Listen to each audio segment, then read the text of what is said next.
back. Let me paint the picture for you.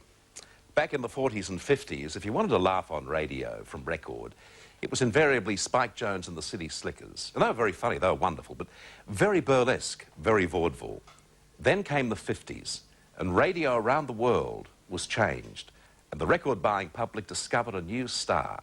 He had a new genre, he had a new way of not only laughing at himself, but laughing at everybody around him. Here are some memories of a wonderful performer called Stan Freberg.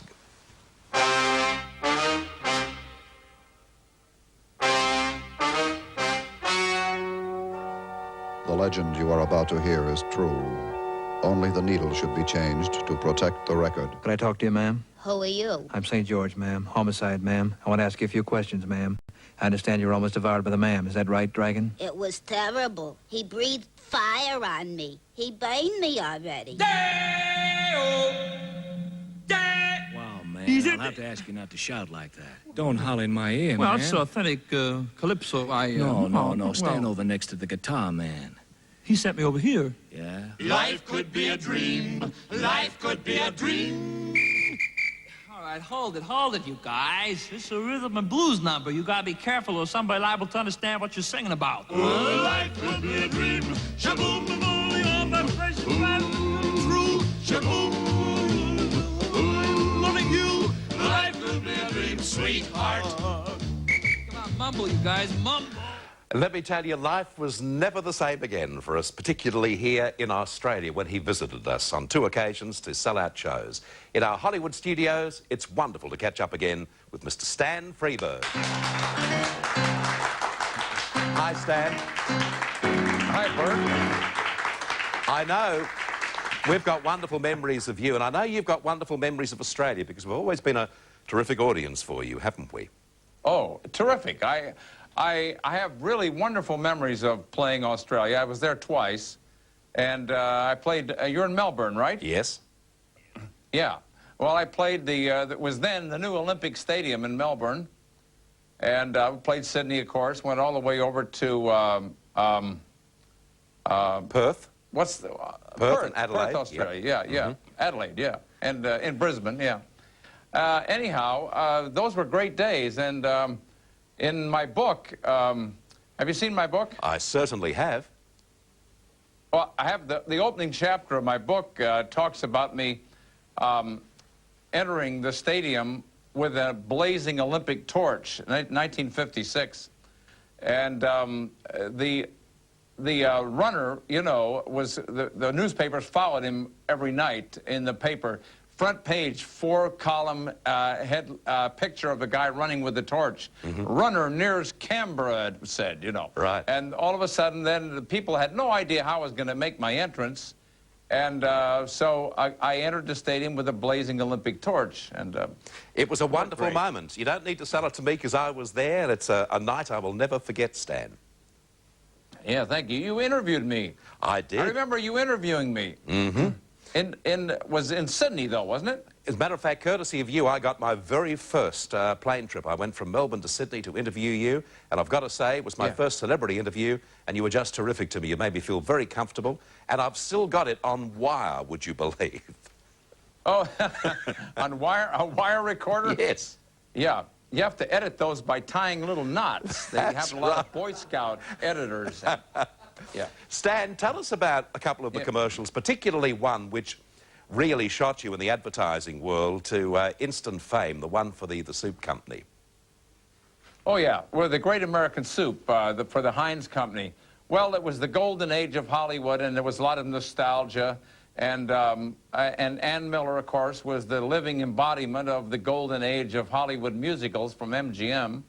And so I thought, well, I'll do an MGM musical kind of a commercial.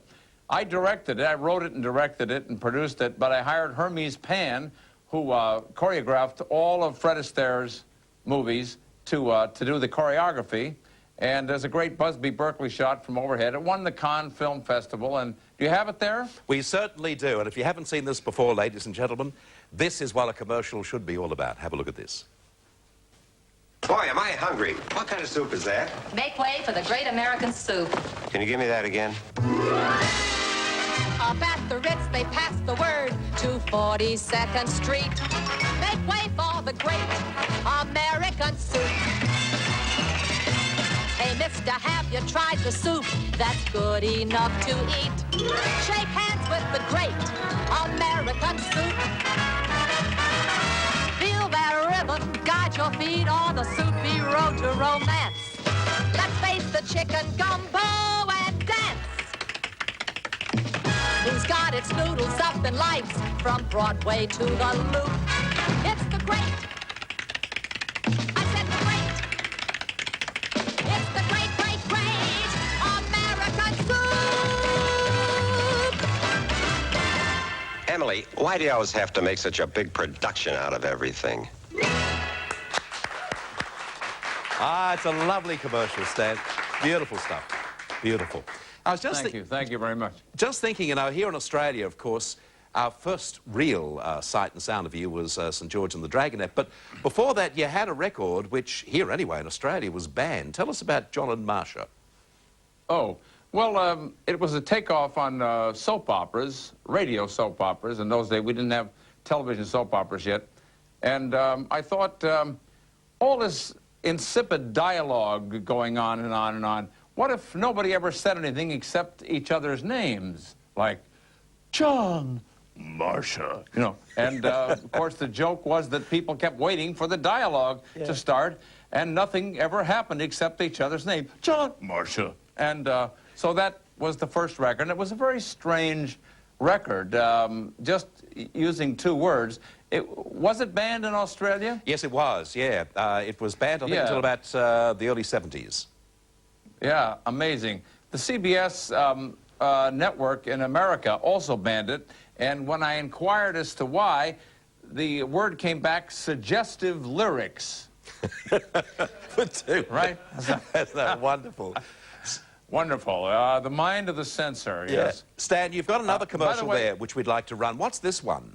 Yeah, I just wanted to tell you, Bert, that all of my 20 of the Freberg single hits like St. George and the Dragonette and the stuff you played when you introduced me are now out on a capital EMI disc called Stan Freberg Collector's Series, and on a CD. Yeah, terrific. The other commercial is that I selected to send you is really the most off-the-wall thing that I ever produced. It's for the Banquet Frozen Food Company, and I did it as though it was a trailer or a preview of coming attractions. You'll see what I mean. Okay, let's have a look. You're gonna run. Now, from Banquet comes... What is it, Cynthia? What is it? Giblet gravy and sliced turkey. Yes, giblet gravy and sliced turkey, together in the most significant frozen dish of our time, buffet supper. Winner of 3 Banquet Academy Awards. Best sliced turkey. Best performance by a giblet gravy in a supporting role. Best performance by a housewife. I just put it in the oven, and by and by it was done. And I had a delicious buffet supper. Oh, yes, I did. Slices of turkey, all covered with gravy and little bitty giblets. Do you hear me? From the same producers who brought you Beef Stew, Salisbury steak with gravy, and the unforgettable chicken and dumplings, comes the outstanding banquet production of the 20th century, giblet gravy and sliced turkey. Color by Paprika, now appearing citywide in a frozen food section near you. Ah, yes. Stan, we're running out of satellite time. I just want to tell you that in this industry, I've had the pleasure of meeting probably 3 people whom I would consider to be geniuses, but you are the only one who makes me laugh. Thanks for your time. Oh, thank you. And I hope that one day you'll get back to Australia, eh? Yeah, and I hope some Australian advertising agency or client hires me to do some commercials for Australia. Always and something. then I'll get back to Australia. Okay, mate. Thanks for your time, Mr. Stan Freberg. Thanks a lot, Bert. Great seeing him.